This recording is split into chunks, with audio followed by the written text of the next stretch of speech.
glad that was your first question. Where would we be in this community without our public safety department? Why do you have a local government without public safety? We need to support the public safety department that we have now and the functions that they are performing for us in a professional manner. Everyone wants to talk about the funding. In the last 3 years, overtime has become a naughty word in Van Buren Township. Overtime is not a bad word when it comes to public safety. This is not a 9-to-5 job. People want to complain that it takes up so much of our overall funding of our budget. But that's why we have a local government, to protect the citizens. Do I have a plan? Yes, I do. I understand that the blended rate is a sore subject with a lot of people. I'm not going to try to defend it, but I'm going to tell you that I do have a plan, and that plan is called negotiating with the bargaining unit of the police officers and our firefighters. They both have contracts, even though neither one of them are in effect right now. Both of their contracts are expired. But it's called working with the people that run our township. It's not the elected officials. Yeah, we make decisions. We go by what you, the people, want us to do. But it's the employees that have been running that township day in and day out. They've been doing a marvelous job of it. It's the politicians that get in the way of the services for our community. It's time that we stand up for the employees over on Tyler Road. Am I going to be naive enough to think that every one of our police officers are perfect angels? Absolutely not. I know there's a couple in there that probably need some work and maybe even some discipline. But that's why we have a contract. That's why you become a manager. That's why you work with people. This community has functioned in a marvelous professional manner for a long time. As long as the politicians stay out of the way, and as long as we negotiate and treat the employees as they deserve to be treated, we can implement a plan that will improve our public safety, maintain our budget levels, and still staff our fire halls 24/7.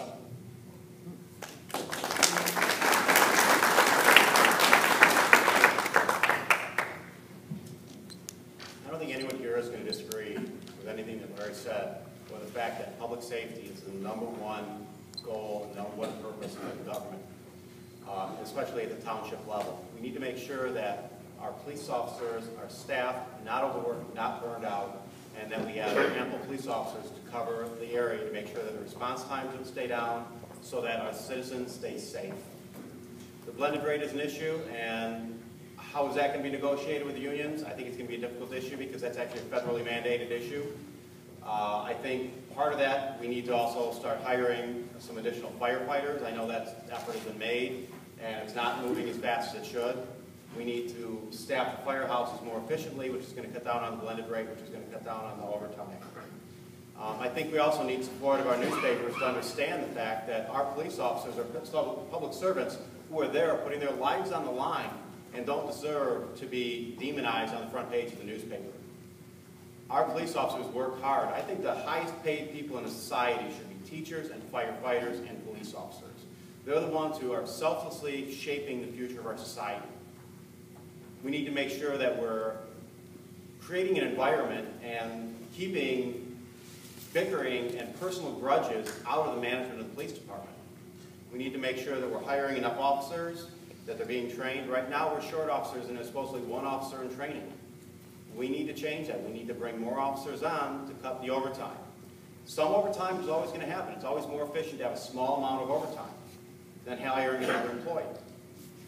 But we need to balance it out. We need to make sure that our officers aren't going to get burnt out, aren't going to be working too many hours, and are staying fresh on the job.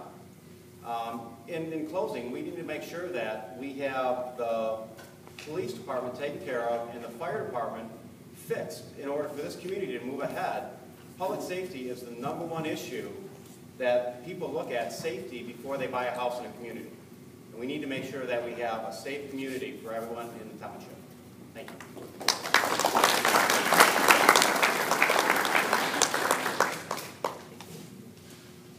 I can't refute anything that either of these gentlemen have said. Public safety is, as we all know, the #1 issue in our community.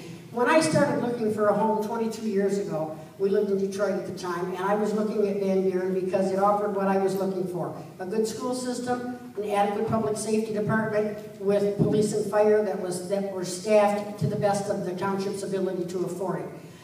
Right now, Morale in our police department and our fire department is in the toilet, to be honest with you. What I will do is work with the employees to boost that morale and let them know that I am on their side and not against them. It should not be an adversarial position between management and the workforce, and that has to end, because that just contributes to the discontent, and then you have a few people that grumble about everything. Well, those people need to have their voices heard, but they also need to be dealt with in a fair and polite manner. The public safety millage that recently passed is not enough to support the police department, therefore it has to come, some of it, from the general fund. The only thing we can do there is to watch exactly what's going on with the police department and the fire department to provide the very best service that we possibly can for the money that we have to spend. We can't pull money out of thin air, no one expects that, but I will actively seek grants, and in every single department, not just public safety. Thank you.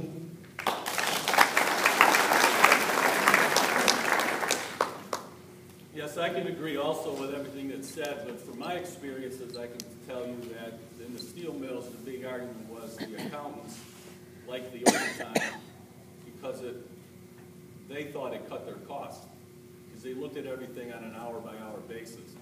But in reality, after a guy works 10, 12, 14 hours, his efficiency drops a tad. So the overtime is a good way to approach it for short-term issues. But if the staffing needs to be filled, it needs to be filled, and it should be filled. There's a lot of controversy in this township, but there's controversy in all townships. And the bottom line is when the leaders, the board of trustees, the boards cannot decide to do it amongst themselves, the easy way out is to put it up for a millage vote, knowing that it'll most likely pass. Is that the way to do it?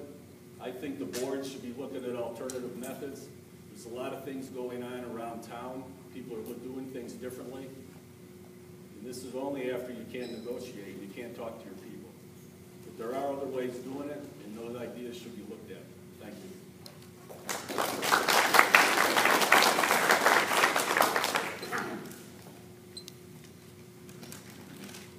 I guess in some ways this is kind of tough for me because I know what the numbers are, but there isn't anything or any other department that I think that I've strived hard to work at is to make sure that our public safety is funded the way that it ought to be. And sometimes there's been controversy and there's been disagreements about how that ought to be handled. The public safety is the important thing. I know the other thing that people want to know about is they want to know about the schools, and then they want to know how they're safe. We all know the millage doesn't work. We also know that just asking for more millage is not the answer either. We have had people in the police department fill out for grants. Grants are just about drying up in all departments because, like everything else, there's not the money there that's for them. So we have cut back. We are hiring an officer, and we are looking at the staffing. We have tried to hire firemen. It is hard to get volunteer firemen now that want to come in and work on the department.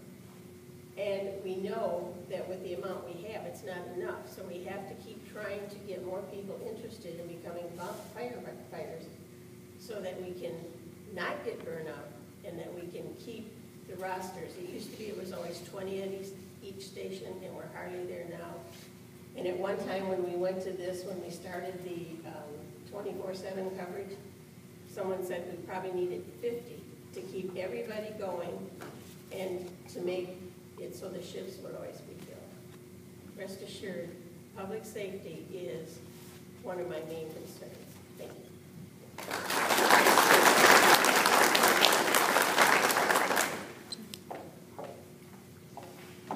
There's nothing left for me to say. No, just kidding.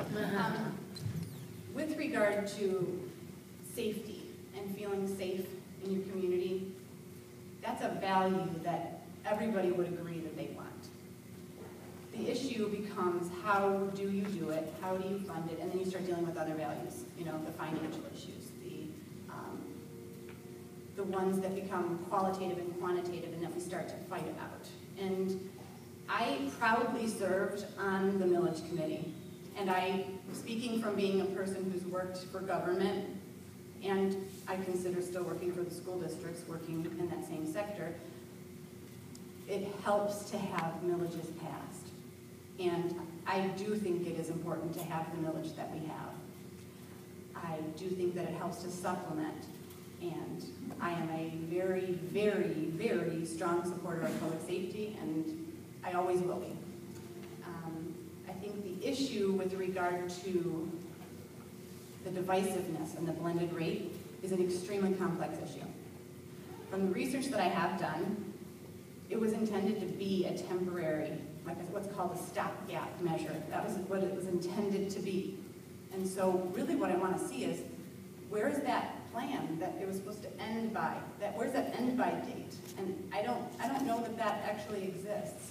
So when I come in to do this, when I say what I'm going to do, I'm one member of a 7-member board, and that's not how I'm going to do it. I'm going to do it by pulling in the directors, by looking at the staffing reports, by seeing how many people have applied for a position.